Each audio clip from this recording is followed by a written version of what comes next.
ऐसा क्या है तुम्हारे पास? अभय ने गंभीरता के साथ पूछा। सुजीत घोष ने अपने बैग में हाथ डालकर एक लाल रंग की पिल निकाली और मुस्कुराते हुए बोला, शैतान का सबसे बड़ा हथियार भय नहीं बल्कि उसकी सोच होती है, और यह पिल हमें उनकी तरह सोचने में मदद करेगी। इस पिल का नाम है डेविल डोज। इसे खाकर हमारी इंसानियत की हर रेखा धुंधली पड़ जाएगी। उनमें और हमें अब कोई फर्क नहीं रहेगा। ये सुनते ही अभय की आंखें बड़ी हो गई। उसने झट से सुजीत घोष के हाथ से डेविल डोज को अपने हाथ में मजबूती से लिया और फिर सीरियस होकर बोला, मुझे किसी ने बताया था कि हमें शैतान के सौदे से सावधान रहना चाहिए। वो हमें एक ऐसी चीज देते हैं जिसकी कीमत चुकाने में कभी कभी जान भी चली जाती है। मैं कैसे भरोसा करूं कि इसे खाकर मुझे और मेरी सेना को कोई नुकसान नहीं होगा?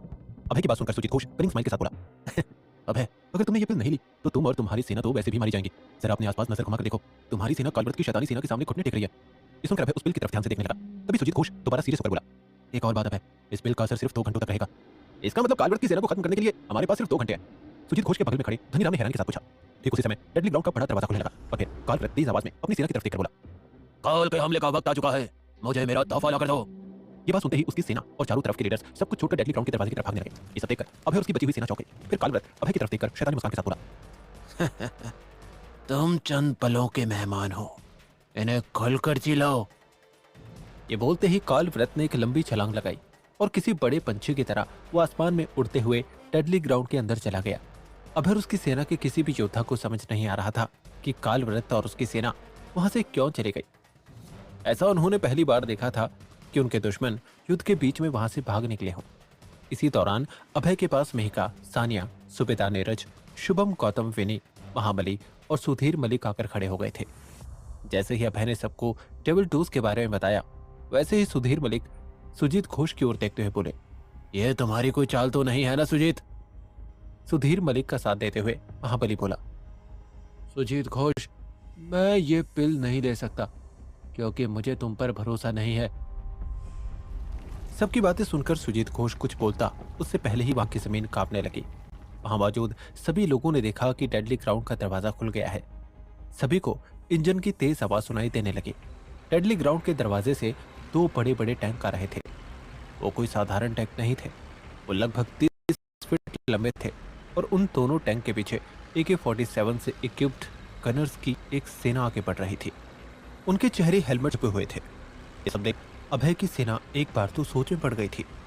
उसी समय सानिया ने कालव्रत की सेना की ओर देखते हुए कहा, अगर मेरे नसीब में मौत ही लिखी है तो आज मैं अकेले तो नहीं मरूंगी, अपने साथ इन राक्षसों को भी लेकर जाऊंगी। ये बोलते ही सानिया ने जल्दी से सुजीत घोष के बैग में हाथ डाला। उसने डेविल डोज पिल की शीशी खोली और तुरंत एक गोली खा ली। सानिया को पिल खाता देख अभय सबकी तरफ देखकर बोला, अब तय कर ही लिया है तो पीछे क्या हटना। अभय ने जल्दी से डेविल डोज पिल खा ली।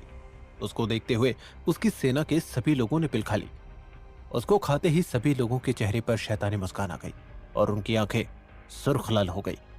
अचानक से अभय और उसके साथियों की हंसी चारों तरफ गूंजने लगी। उनकी हंसी में एक पागलपन था। तभी अभय दांत पीसते हुए बोला, लगता है इस खेल का मजा दोगुना होने वाला है। ठीक उसी वक्त आसमान से कालव्रत और चारों परिवारों के लीडर्स उड़ते हुए युद्ध के मैदान में आकर खड़े हो गए। तभी अभय अपनी सेना की तरफ देखकर जोर से चिल्लाते हुए बोला, जहां काल राज करता है वहां हमारी हुकूमत होगी। क्या तुम सब तबाही मचाने के लिए तैयार हो? हाँ, हम तैयार हैं, पूरी सेना ने एक साथ कहा। ये बोलते ही अभय और उसकी सेना कालव्रत की सेना की तरफ गोली की रफ्तार से भागने लगी। अभय की सेना को अपनी तरफ आते देख टैंक में बैठे सैनिक ने पहला फायर किया। जैसे ही पहले टैंक से फायर हुआ, अभय और उसकी सेना के कई जाबाज योद्धाओं की एक झटके में मौत हो गई और जमीन के मलबे के साथ साथ उनके शरीर के अलग अलग अंग धूल में मिल गए। ये देखते हुए महाबली बिना डरे गुस्से में आगे बढ़ा। पिल की वजह से उसका शरीर बहुत विशाल हो गया था। वो जल्दी से पहले टैंक के पास खड़े सैनिकों के पास गया और उनकी AK-47 लेकर उन पर हमला करने लगा। उसी समय अभय ने अपने जूते को जमीन पर मारा, जिसकी वजह से उसके जूतों से 2 पंख निकल आए। उनको निकलता देख अभय शैतानी मुस्कान के साथ बोला, दुश्मन के टैंक को उड़ाने के लिए मेरा उड़ना बहुत जरूरी है। ये बोलते ही वो तेज रफ्तार से भागने लगा और पलक झपकते ही वो हवा में उड़ने लगा। अभय ने जल्दी से दूसरे टैंक के ऊपर एक बॉम्ब फेंक दिया, जिसकी वजह से बहुत बड़ा धमाका हुआ। उस धमाके की वजह से टैंक के पास खड़े कालव्रत के सैनिक एक झटके में खत्म हो गए। महाबली ने पहले टैंक के ड्राइवर को खत्म करके टैंक को अपने कब्जे में ले लिया और कालव्रत की सेना के ऊपर लगातार हमला करने लगा। इन सब के बाद भी कालव्रत की सेना आसानी से हार मानने वाली नहीं थी। उसी समय कालव्रत के आगे उसकी एक ऐसी सेना आकर खड़ी हो गई जिसके पास असॉल्ट राइफल्स, मशीन गन्स और ग्रेनेड लॉन्चर्स थे। कालव्रत की यह सेना अभय की सेना को लगातार मौत के घाट उतार रही थी। गोलाबारी की आवाज और ग्रेनेड के धमाके से डेडली ग्राउंड में मौत की गिनती बढ़ती जा रही थी। इससे बेफिक्र होकर अभय के साथी जैसे सूरा, सुबेदा नीरज, सुधीर मलिक, सुजीत घोष और सानिया अपनी टीम का नेतृत्व करते हुए पूरी शक्ति के साथ लड़ रहे थे। उनकी शैतानी ताकत के सामने जो भी आता वो उसे मौत के घाट उतार देते थे। उसी वक्त वहां के आसमान पर ड्रोन दिखाई देने लगे। उनमें बॉम्ब लगे हुए थे और वो बॉम्ब अभय की सेना के ऊपर छोड़े जा रहे थे। लेकिन इसके बाद भी अभय की सेना ने हिम्मत नहीं हारी। वो शुभम के साथ मिलकर अपनी बंदूकों से हर एक ड्रोन को तबाह कर रहे थे। जंग अपने चरम पर पहुंच गई थी क्योंकि दोनों तरफ की सेनाओं ने भारी नुकसान झेल लिया था। उसी दौरान मिका, शुभम और सानिया की नजर जब चारों परिवारों के लीडर्स पर पड़ी तो तीनों ने एक दूसरे की ओर देखा और तभी मिका सानिया से बोली, अगर तुम भी यही सोच रही हो जो मैं सोच रही हूँ तो लेट्स फिनिश देम। तैयार हो सानिया? सानिया चारों परिवारों के लीडर्स की तरफ देखकर शैतानी मुस्कान के साथ बोली, ऑल रेडी टू किल। तुम जाओ और उन्हें उकसाओ, आखिरी गोली तो मैं ही चलाऊंगा। शुभम मेहका और सानिया की तरफ आंख मारते हुए बोला। मेहका और सानिया चारों परिवारों के लीडर्स की तरफ भागी। पलक झपकते ही वो चारों परिवारों के लीडर्स के सामने खड़ी थी। उनको देखकर चारों परिवारों के लीडर्स के चेहरे पर हल्की सी मुस्कान आ गई। तभी दमित्री परिवार के लीडर ने मुस्कुराते हुए कहा, लगता है लड़कियों को अपनी जिंदगी प्यारी नहीं, देखो यहाँ हमारे हाथों मरने आ गई। सानिया और मेहका ने इसके जवाब में सीधा चारों परिवारों के लीडर्स पर हमला कर दिया। दोनों को अपनी तरफ आता देख हैंगडोंग की आंखें बड़ी हो गई। वो भी दोनों की तरफ भागा। वो जैसे ही मेहका के करीब पहुंचा, मेहका ने उसके सीने पर इतना जोरदार मुक्का मारा कि वहां पर हड्डियां टूटने की आवाज गूंज उठी। लेकिन इसके बाद भी हैंगडोंग अपने पैरों पर खड़ा रहा। दमित्री परिवार का लीडर सानिया की ओर तेजी से बढ़ा। उसके चाकू की धारें चमक रही थी। उसी समय वर्नार परिवार का लीडर भी मेहका की ओर भागा और उसके पीछे मायन परिवार का लीडर भी सानिया की ओर दौड़ पड़ा। जब सभी एक दूसरे के साथ टकराए तो मानो वहां की जमीन में जोरदार कंपन उठी। मेहका और सानिया एक साथ मिलकर चारों परिवारों के लीडर्स को डोमिनेट कर रही थी। दरअसल पील खाने के बाद उनकी ताकत में बहुत इजाफा हो गया था। इस बेरहम फाइट में जमीन उनके खून से लाल होती जा रही थी। फिर भी सानिया और मेहका अपनी तलवारों से लगातार उन पर हमला किए जा रही थी। आखिरकार चारों परिवारों के लीडर्स हार मानने लगे थे। वो सानिया और मेहका के स्किल से हैरान थे। अब उनमें दोनों जांबाज फाइटर से लड़ने की ताकत नहीं बची थी। उसी समय शुभम ने सुजीत घोष के द्वारा दी गई स्पेशल बंदूक का निशाना चारों परिवारों के लीडर्स के सर को बनाया और लगातार 4 गोलियां चलाई, जिसकी वजह से चारों परिवारों के लीडर्स एक झटके में खत्म हो गए। चारों परिवारों के लीडर्स को मरता देख उनके ज्यादातर सैनिक वहां से भागने लगे। जब कालव्रत ने यह देखा तो वो गुस्से में चिल्लाते हुए बोला, कैसी सेना है ये, अपने लीडर्स को मरता देखकर भाग निकले, लेकिन मैं और मेरी सेना इतनी आसानी से हार नहीं मानेगी। ये बोलते ही उसने अपनी जेब से एक रिमोट निकाला और उसमें एक लाल बटन दबाकर रिमोट को जमीन पर फेंक दिया। कुछ ही पल के अंदर वहां एक बड़ा सा फाइटर जेट आ गया और तभी फाइटर जेट से एक मिसाइल निकली और सीधा उस जगह गिरी जहां पर सानिया और मेहका थे। मिसाइल को अपनी ओर आते देख मेहका और सानिया वहां से भागे। जैसे ही मिसाइल हवा को चीरती हुई जमीन से टकराई, मानो की जमीन काफी दूर तक 2 हिस्सों में बट गई। उसी समय अभय घबराकर जोर से चिल्लाया, मेहका, सानिया! चारों तरफ धूल ही धूल थी, किसी को कुछ भी नजर नहीं आ रहा था। वहीं दूसरी ओर कालव्रत जोर जोर से हंस रहा था। उसे यकीन हो गया था कि सानिया और मेहका मर चुकी हैं। लेकिन तभी उसने देखा कि धूल के बीच से एक खून से लथपथ लड़की दूसरी लड़की को अपने कंधे पर उठाकर भागते हुए आ रही है।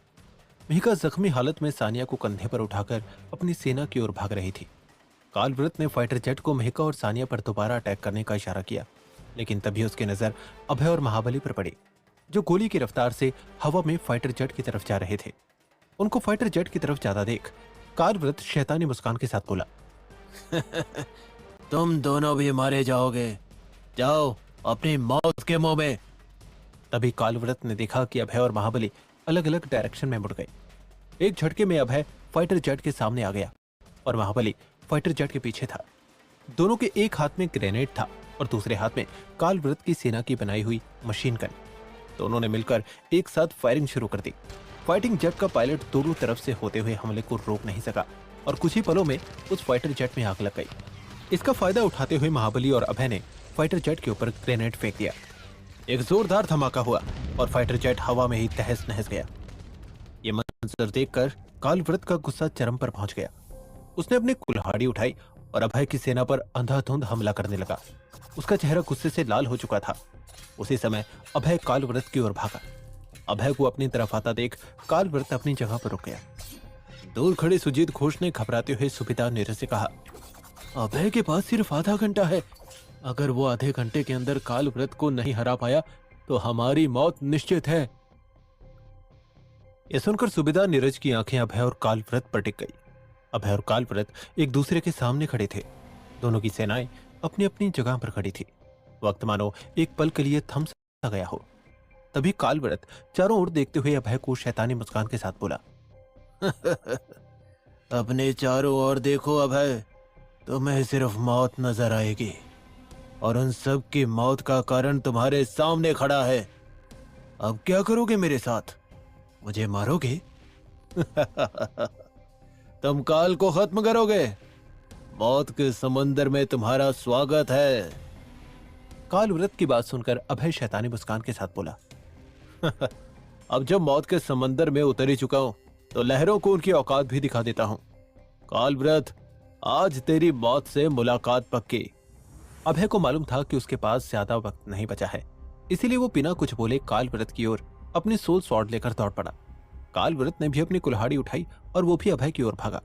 दोनों ने भागते हुए अपने अपने हथियारों से एक दूसरे पर वार कर दिया। जैसे ही उन दोनों की तलवार और कुल्हाड़ी टकराई, वहां एक जोरदार आवाज गूंज उठी। इसके बाद अभय ने तुरंत पलटवार किया। उसने सोल स्वॉर्ड को कालव्रत की छाती की ओर घुमाया, लेकिन कालव्रत ने तेजी से उसके वार को रोक दिया। कालव्रत का हमला आंधी की तरह था, लेकिन अभय की रफ्तार इतनी तेज थी कि वो उसके हमलों से बचाव कर पा रहा था। दोनों ने एक दूसरे के ऊपर घातक वार किए। उनके शरीर के अलग अलग हिस्से से खून बहने लगा। उसी दौरान कालव्रत ने जमीन पर पड़ी एक तलवार उठाई और फिर उसने कुल्हाड़ी और तलवार के साथ अभय पर लगातार हमला करना शुरू कर दिया। कालव्रत के दोनों हाथों में एक जैसी ताकत थी। अभय दृढ़ संकल्प के साथ कालव्रत पर जवाबी हमला कर रहा था। वो कालव्रत के पहले से ही चोटिल हिस्सों को निशाना बना रहा था, जिसमें वो सफल भी हो जाता था। जैसे जैसे लड़ाई आगे बढ़ी, दोनों के खून ने मानो वहां की धरती को भिगो दिया था। उसी समय सुजीत घोष दोनों को लड़ता हुआ देखकर डरते हुए बोला, आधा घंटा लगभग बीत चुका है, अब क्या होगा? तभी कालव्रत ने अभय के पैरों पर अपनी कुल्हाड़ी से वार किया, जिसकी वजह से अभय अचानक दर्द से करहा उठा। वो लड़खड़ाते हुए पीछे जाने लगा। कालव्रत ने उस पल का फायदा उठाया। उसने अभय को इतनी जोरदार लात मारी कि अभय 20 कदम की दूरी पर जाकर गिरा। गिरते ही अभय की सांसें मानो उसका साथ छोड़ने लगी थी। अभय जोर जोर से सांस लेने लगा। अभय की ऐसी हालत किसी ने कभी नहीं देखी थी। उसके साथियों के साथ साथ उसकी सेना के बहुत से लोगों की आंखों में आंसू आ गए थे। अभय की ऐसी हालत देखकर कालव्रत एक शैतान की तरह जोर जोर से हंसने लगा और अभय की सेना की तरफ देखकर बोला,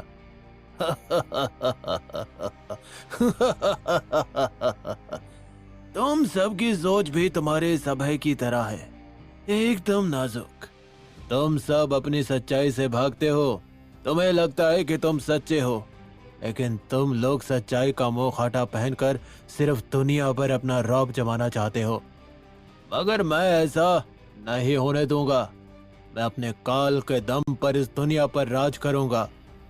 एक ऐसी दुनिया जहां पर सिर्फ वही जिएगा जिसे किसी दूसरे की जान लेना पसंद हो। मैं खून की प्यासी दुनिया बनाऊंगा। ये बोलते बोलते कालव्रत अभय के सामने गया और उसके शरीर पर थूक कर कालव्रत उसके सामने बैठ गया। उन्हीं का गला काट कर आज मेरे नरभक्षी अपना भोजन करेंगे। कालव्रत की यह बात मानो अभय के कानों में गरम शीशे की तरह चुभी। अचानक से अभय की धुंधली आंखों के सामने टाइगर आकर खड़ा हो गया।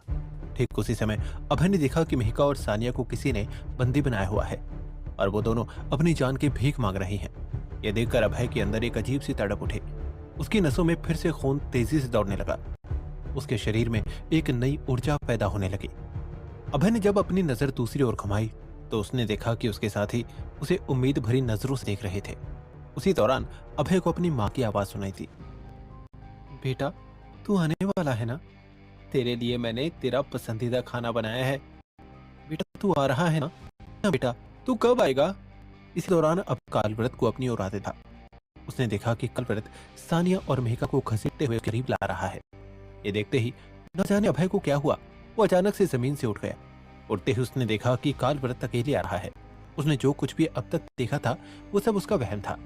उस वक्त अभय की आंखें बिल्कुल वैसे ही लाल गई थी जैसे डेविल डोज पिल खाने के बाद हुई थी। उसको ऐसे देखकर सुजीत घोष मुस्कुराते हुए बोला, सीधे इंसान की सबसे बड़ी ट्रेजेडी ही यही है कि जब उस पर और उसके अपनों पर बात आती है तो वो अपने आप ही इंसानियत भूल जाता है। अब अभय को डेविल डोज की जरूरत नहीं है। अभय को खड़ा होता देख कालव्रत के चेहरे पर शैतानी मुस्कान आ गई। वो मुस्कुराते हुए बोला, रस्सी चल गई पर पल नहीं गया। ये बोलते ही कालव्रत अभय की ओर भागा, लेकिन अभय अपनी जगह पर खड़ा रहा। उस वक्त अभय के गुस्से की वजह से उसके आसपास की जमीन में धुआं निकल रहा था। वो आग किसी को भी जलाकर राख कर सकती थी। कालव्रत भागते हुए जैसे ही अभय के करीब पहुंचा, अभय जोर से चिल्लाते हुए बोला, चाको राखे साइया, मार सके ना कोई। ये बोलते ही अभय ने मात्र अपने दोनों हाथों से कालव्रत के सीने पर ऐसा वार किया कि कालव्रत 50 कदम की दूरी पर जाकर गिरा। उसके सीने से धुआं निकल रहा था। यह मंजर देखकर उसकी सेना डर गई। वहीं दूसरी ओर अभय की सेना के चेहरे पर एक अलग सी चमक आ गई। इसके बाद अभय ने अपनी सोल स्वॉर्ड उठाई और अपने लड़खड़ाते हुए कदम कालव्रत की तरफ बढ़ाने लगा। कालव्रत जो पहले अभय पर हावी हो रहा था, अब वो जमीन पर पड़ा हुआ था और अपनी छाती के आसपास के हिस्सों को गर्मी से पिघलते हुए देख रहा था। वो दर्द उससे झेला ही नहीं जा रहा था। वो अभय से मौत की भीख मांगता उससे पहले उसने अपनी सेना को वहां से भागते हुए देख लिया। उसका दिल अभय की आग से जल रहा था, लेकिन उसकी सेना की इस करतूत ने उसके दिल को भस्म कर दिया था। अभय की फायर कैरेक्टरिस्टिक और रेड पिल की खासियत ने मिलकर अभय की उस वार को ऐसा बना दिया था जिसे झेल पाना पूरे यूनिवर्स में किसी के बस की बात नहीं थी। अभय ने फिर अपनी सोल स्वॉर्ड से कालव्रत की गर्दन पर ऐसा वार किया जिससे कालव्रत का सर धड़ से अलग होकर डेडली क्राउन के गेट के अंदर जा गिरा। कालव्रत के सर के गिरते ही अचानक पूरे डेडली क्राउन में एक भीषण काली आग की लपटें उठी, जिसकी वजह से हर जगह अंधेरा छा गया। उस भीषण काली आग की लपट को देखकर सबने अपने आप को बचाने के लिए अपना चेहरा और शरीर ढक लिया, लेकिन उस काली आग की लपट से मौत हुई तो सिर्फ कालव्रत की सेना की। अभय ने कालव्रत के सर को उसके धड़ से बिल्कुल उसी तरह अलग किया जैसे कालव्रत ने टाइगर का किया था। उस वक्त उसे सिर्फ टाइगर, मेहका और सानिया ही नजर आ रहे थे। तभी उसकी आंखें बंद हो गई। जब अभय की आंखें दोबारा खुली तब उसने खुद को एक हॉस्पिटल के अंदर पाया। उसने देखा कि उसकी टीम उसके है। तब अभय की नजर सानिया और मेहका पर पड़ी जो उसके पास बैठी थी। अभय को उठता देख मेहका मुस्कुराते हुए बोली, कैसे हो अभय? मैं कहाँ हूं? अभय ने पूछा, जिसका जवाब सानिया ने दिया, हम मुंबई में हैं। दरअसल कालव्रत से लड़ाई के बाद तुम जख्मी होकर गिर गए थे। हमने तुम्हारा इलाज नोवा प्लेनेट में करने की सोची, लेकिन वॉर के बाद वहां के हालात पहले से और बेकार हो गए, तो मेहका ने तुम्हारा इलाज स्पेसशिप में किया और फिर जब हम वापस आए तो तुम्हें यहाँ एडमिट कर दिया। मुझे यहाँ आए हुए कितना वक्त हो गया है? अभय ने पूछा। 1 महीने से ज्यादा, मेहका ने कहा। इससे पहले अभय आगे कुछ कहता, सानिया बोली, मैं तुम्हारे होश में आने का इंतजार कर रही थी। अब तुम होश में आ गए हो तो मैं चलती हूँ। ठीक उसी वक्त मेहका ने कहा, सुधीर मलिक ने कहा था कि तुम्हारे होश में आते ही मैं भी नाइट फाइटर एजेंसी के एक जरूरी काम से निकल जाऊं। तभी सुधीर मलिक कमरे के अंदर आ गए और उन्होंने जैसे ही अभय को होश में देखा वो मुस्कुराते हुए बोले, परफेक्ट सानिया, मेहका, याद है ना मैंने तुम्हें एक मिशन दिया था? सुधीर मलिक एक्साइटेड होकर बोले, अब जो कि अभय की आंखें खुल गई हैं और वो जल्द से जल्द ठीक हो जाएगा, तो अब तुम दोनों को अभय के साथ एक खास मिशन पर जाना होगा। क्या तुम सब अपने नए मिशन के लिए तैयार हो? मेहका और सानिया ने एक्साइटेड होकर कहा, यस सर। अभय ने हल्की सी मुस्कान के साथ पट्टी लगे हाथ को उठाते हुए कहा, यह भी कोई पूछने वाली बात है? Definitely yes sir. वहां मौजूद सभी लोग जोर जोर से हंसने लगे जब वहां खड़ी नर्स ने किसी टीचर की तरह दांत पीसते हुए अभय को ज्यादा ना हिलने का इशारा किया। सुजीत घोष और बाकी सभी नाइट फाइटर्स ने एक साथ कहा, बंदा ये बैड एस है। इसी के साथ बंदा ये बैड एस की रोमांचक कहानी का सफर यहीं खत्म होता है। उम्मीद है आप सभी को ये कहानी पसंद आई होगी। इस कहानी को ढेर सारा प्यार और सपोर्ट देने के लिए आप सभी का बहुत बहुत शुक्रिया। ऐसे ही रोमांचक और दिलचस्प कहानियों की सैर पर बने रहने के लिए सुनते रहिए आपका मनपसंद पॉकेट एफएम।